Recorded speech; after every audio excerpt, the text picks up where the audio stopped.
शांति। आज 23 दिसंबर 2021 की बाबा की साकार मुरली है। मुरली की महावाक्य है, मीठे बच्चे, यह सुहावना कल्याणकारी संगम युग है जिसमें स्वयं बाप आकर पतित भारत को पावन बनाते हैं। प्रश्न है, संगम युग पर जब बाप आते हैं तो उनके आने से ही कौन सा इशारा मिल जाता है?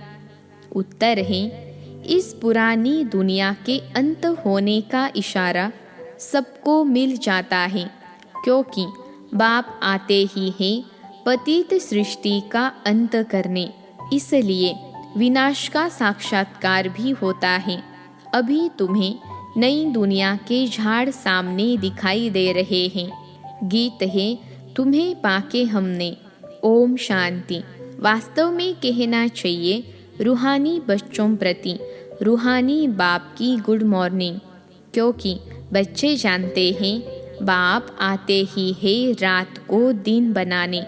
यह भी हिसाब किया जाता है आखिरी में भी बाबा आते किस समय हैं, तिथि तारीख नहीं, परंतु किस समय में आते हैं। ज़रूर 12:01 हुआ होगा, तब बाबा ने इस शरीर में प्रवेश किया होगा। यह है बेहद की रात और दिन। तिथि तारीख नहीं बताई जा सकती है।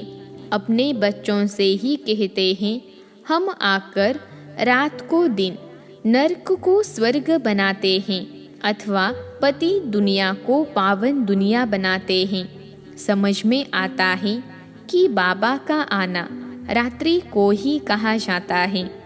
शिवरात्रि कहते हैं ना, आते ही है रात को दिन बनाने। उनकी कोई जन्म पत्री है? कृष्ण जयंती।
मार्ग में तो उनकी अल्पकाल क्षणभंगुर की भावना पूरी हुई। साक्षात्कार हुआ। जो मनोकामना रखते हैं वह अल्पकाल के लिए पूरी हो जाती हैं। अनेक प्रकार के देवताएं आदि हैं, उनका साक्षात्कार चाहते हैं तो ड्रामा प्लान अनुसार वह मनोकामना पूर्ण हो जाती है। भक्ति मार्ग की भी नोंद है। वेद शास्त्र पढ़ते, माथा मारते तो भी मुक्ति, जीवन मुक्ति में जा नहीं सकते। आगे बनारस में जाकर काशी कलवट खाते थे। समझते थे शिवपुरी अर्थात मुक्ति में जाए, परंतु जा नहीं सकते। मुक्ति में ले जाने वाला है ही एक बाप, उनको ही मुक्ति, जीवन मुक्ति दाता कहा जाता है। दूसरा कोई ले जा नहीं सकता। सतयुग में लक्ष्मी नारायण का राज्य था तो जीवन मुक्ति थी, जीवन बंध नहीं था। बहुत थोड़े आदमी रहते थे। इस समय कितनी करोड़ों मनुष्य हैं। सतयुग में इतने थे नहीं। बाकी उस समय सब कहाँ थे, यह भी अभी तुमको पता पड़ा है। सृष्टि के आदि मध्य अंत की नॉलेज अभी तुमको मिलती है। रचयिता और रचना के आदि मध्य अंत को कोई जान नहीं सकते। अभी तुम जानते हो पतित सृष्टि का अंत है, वह तो समझते हैं कलयुग अजून 40,000 वर्ष चलता है, परंतु तुम जानते हो अभी कलयुग का अंत होना है। तब ही बाप आकर सारी नॉलेज सुनाते हैं। ऊंचे ते ऊंच है ही भगवान, उनका जन्म भी यहाँ होता है। आते भी हैं संगम पर और अंत होने का इशारा देते हैं। विनाश का साक्षात्कार भी कराया है। अर्जुन के लिए भी दिखाया है ना कि साक्षात्कार हुआ। तुम बच्चों में भी बहुतों ने साक्षात्कार किया है। जितना जितना नज़दीक आएंगे तो देखने में आएगा। मनुष्य जब घर के नज़दीक आते हैं तो सब बातें याद आती हैं ना। तुमको भी बहुत साक्षात्कार होते रहेंगे। मुक्ति धाम में जाकर फिर जीवन मुक्ति में आना है। तुम जानते हो बरोबर भारत विश्व का मालिक था।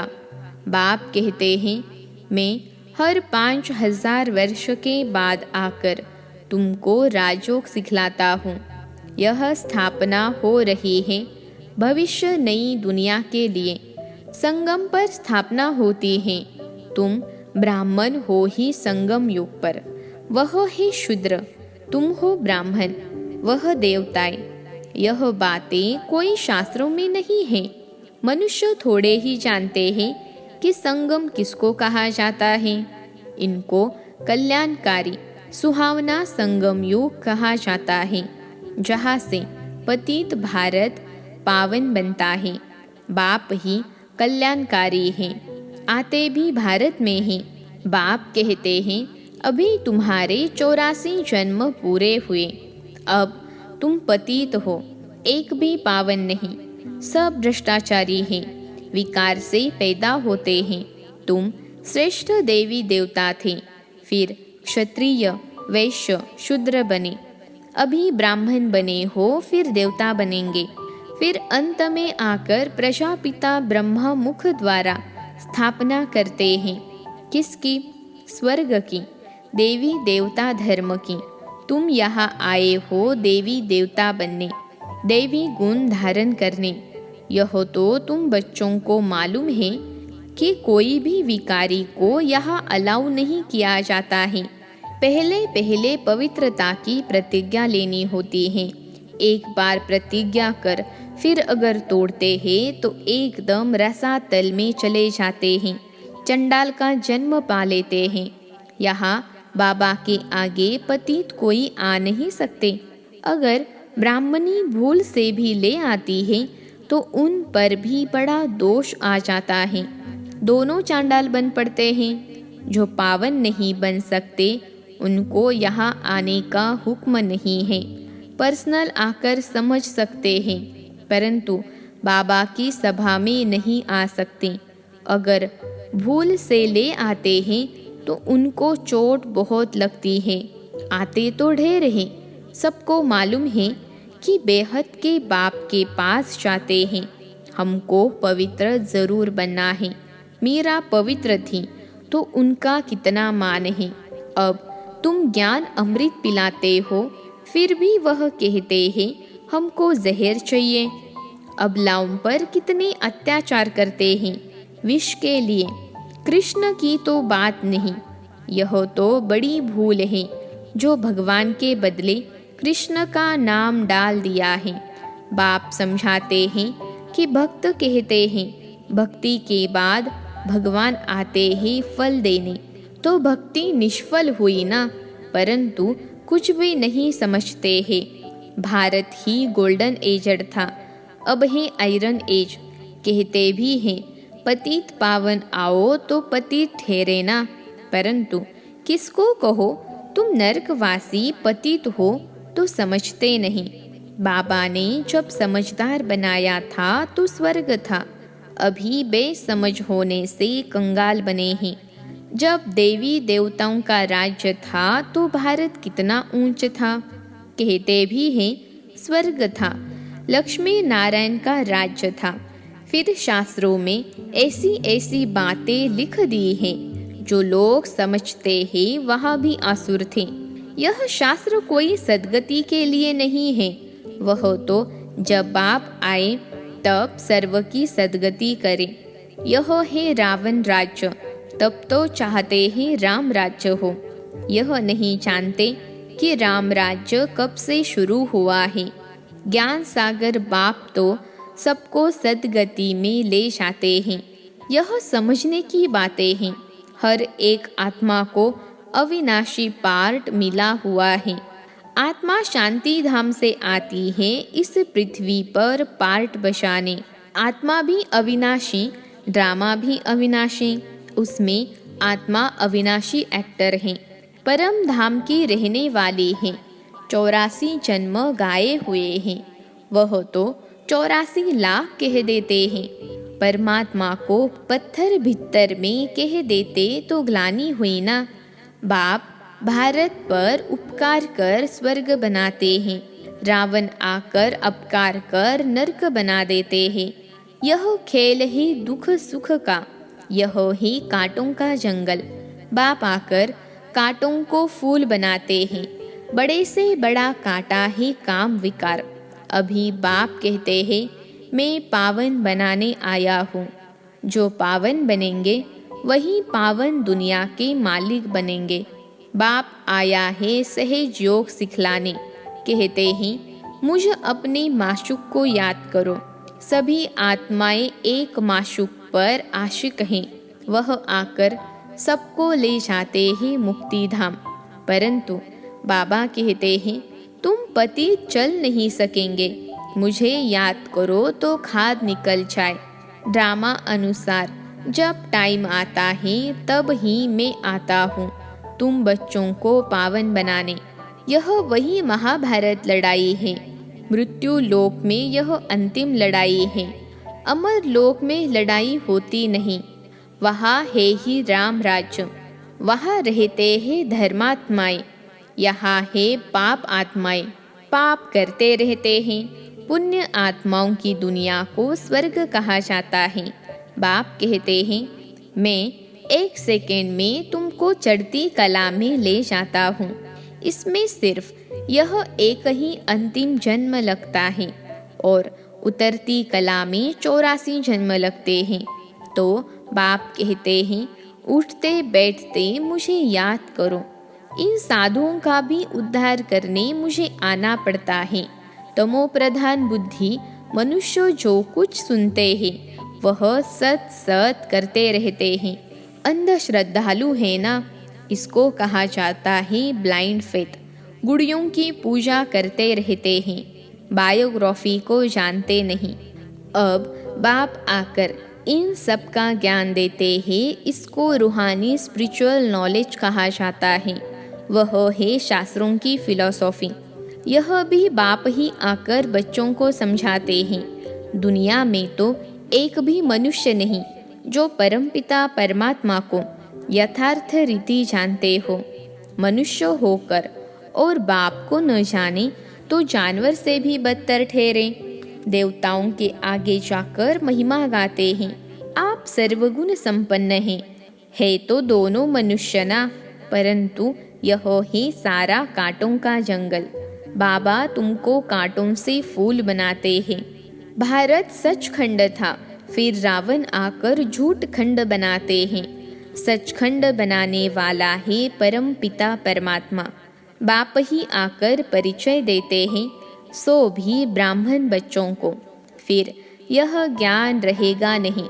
तुम बच्चे योग बल से विश्व के मालिक बनते हो। बाहुबल से कब किसको विश्व की बादशाही नहीं मिल सकती है। भारत जो विश्व का मालिक था, सो अब कंगाल बना है।